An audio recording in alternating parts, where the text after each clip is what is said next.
জান্নাতের একটা খেজুর গাছের বদলতে ওই সাহাবী তার 7 ছোট খেজুর গাছের গোটা একটা বাগান আল্লাহর রাস্তায় দিয়ে দিয়েছিল।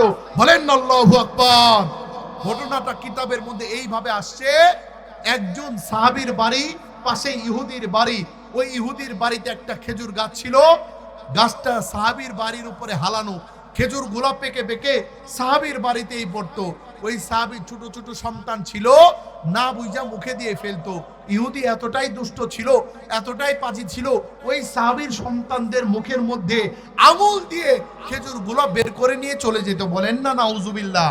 ওই সাহাবী পিতা হয়ে সহ্য করতে পারতেন না। একদিন, 2 দিন, 3 দিন আল্লাহ রসুলের কাছে বিচার নিয়ে গেলেন, ইয়া রাসূল আল্লাহ, ইয়া হাবিব আল্লাহ, আমার পাশে ইহুদির বাড়ি, ইহুদির বাড়িতে খেজুর গাছ আছে, আমার বাড়ির উপরে হালানো খেজুর গুলা পেকে পেকে পড়ে, আমার বাড়িতেই পড়ে, আমার অবুঝ সন্তানরা না বুঝে মুখে দিয়ে ফেলে।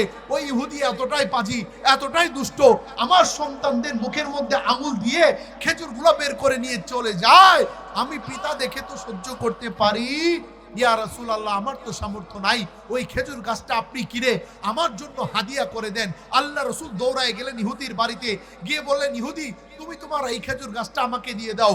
ইহুদি রাজি হইলেন না। এরপর আল্লাহ রসুল বললেন, ইহুদি তুমি যদি এই খেজুর গাছটা আমাকে দিয়ে দাও, আমি জান্নাতের একটা খেজুর গাছের জিম্মাদারি নিয়ে নিলাম। বলেন না সুবহানাল্লাহ। ওই কপাল পোড়া ইহুদি এরপরও খেজুর গাছটা দিতে রাজি হয়। আল্লাহ রসুলের আরেকজন সাহাবী নাম আবু দাহদা রাদিয়াল্লাহু আনহু দৌড়ায় আসলেন, ইয়া রাসূলুল্লাহ, ইয়া হাবিবাল্লাহ, আপনি নাকি বলেছেন ওই খেজুর গাছটা ইহুদি আপনাকে দিলে আপনি জান্নাতের একটা খেজুর গাছের জিম্মাদারি নিলেন। আল্লাহ রসুল বললেন, হ্যাঁ আমি তো বলেছি কথা। বললেন, ইয়া রাসূলুল্লাহ, আমি যদি গাছটা কিনে আপনার জন্য হাদিয়া করে দেই, আমার জন্যও কি জান্নাতের খেজুর গাছের জিম্মাদারি নেবেন? আল্লাহ রসুল বললেন, হ্যাঁ তুমি যদি দিতে পারো তোমার জন্য জান্নাতের একটা খেজুর গাছের জিম্মাদারি নেব। বলেন তো, কোনো ব্যক্তির যদি জান্নাতে খেজুর গাছ থাকে, ওই ব্যক্তি জান্নাতে যাবে না জাহান্নামে যাবে? ওই সাহাবী বুঝা ফেলছে, এই খেজুর গাছটা যদি কিনতে পারি, আল্লাহর হাবিব যদি আমার জন্য জান্নাতের খেজুর গাছের জিম্মাদারি নেয়, আমি জান্নাতের মালিক হয়ে যাব। বলেন আল্লাহু আকবার। এবার আবু দাহদা দৌড়ায় গেছে ওই ইহুদির বাড়িতে গিয়ে হাতটা ধইরা ফেলছে। ধইরা বললে, ইহুদি তুমি আমার কাছে যা চাইবা তাই দিয়া হবে, তারপরেও তুমি এই একটা খেজুর গাছ আমাকে দিয়ে দাও।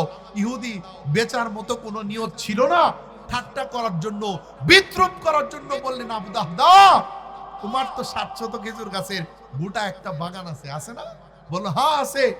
আবু দাহদাকে বললেন, ইহুদি বললেন যে, আবু দাহদা ওই গোটা 700 খেজুর গাছের গোটা একটা বাগান, ভরা মৌসুম খেজুর গুলা পেকে পেকে আছে, ওই গোটা বাগানটা যদি আমাকে দিয়ে দাও, আমি এই একটা খেজুর গাছ দিতে রাজি, যদি না দাও আমি দিতে রাজি।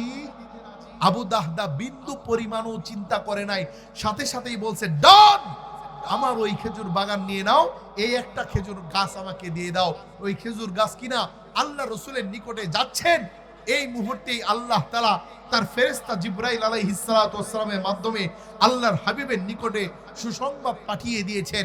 ওই আবু দাহদা আল্লাহ রসুলের নিকটে গিয়ে বললেন, ইয়া রাসূলুল্লাহ, ইয়া হাবিবাল্লাহ, ওই খেজুর গাছটা কিনেছে আপনার জন্য হাদিয়া, আপনি যা ইচ্ছা করতে পারেন।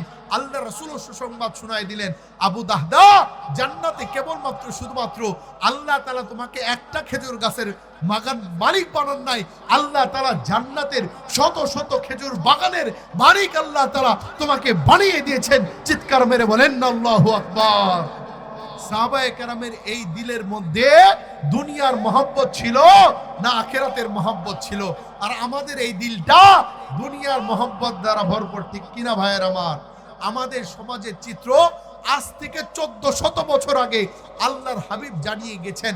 আল্লাহর হাবিব বলেন, সায়াতি আলা উম্মতি জামান, আমার শেষ জামানার উম্মতেরা ইউহিব্বুনা খামসান ওয়া ইয়ানসাউনা খামসান, 5টা জিনিসকে মহব্বত করবে আর 5টা জিনিসকে ভুলে যাবে। 1 নাম্বার, ইউহিব্বুনা দুনিয়া ওয়া ইয়ানসাউনাল আখিরা, দুনিয়াকে মহব্বত করবে, দুনিয়াকে ভালোবাসবে, আখিরাতকে ভুলা যাবে। আজকে আমরা দুনিয়াকে মহব্বত করছি, আখিরাতকে ভুলা গেছি, ঠিক কিনা ভাইয়ের আমার?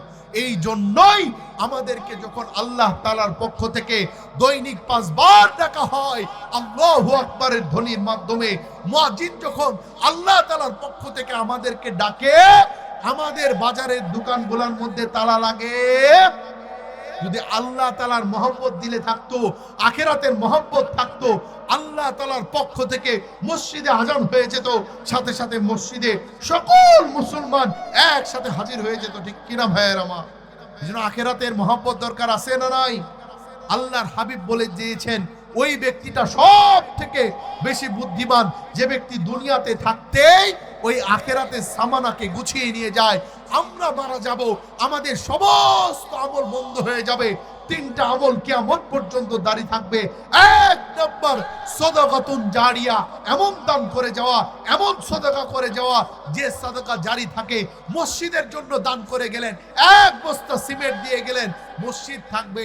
আমি আপনি দুনিয়ার মধ্যে চিরস্থায়ীভাবে থাকতে পারবো?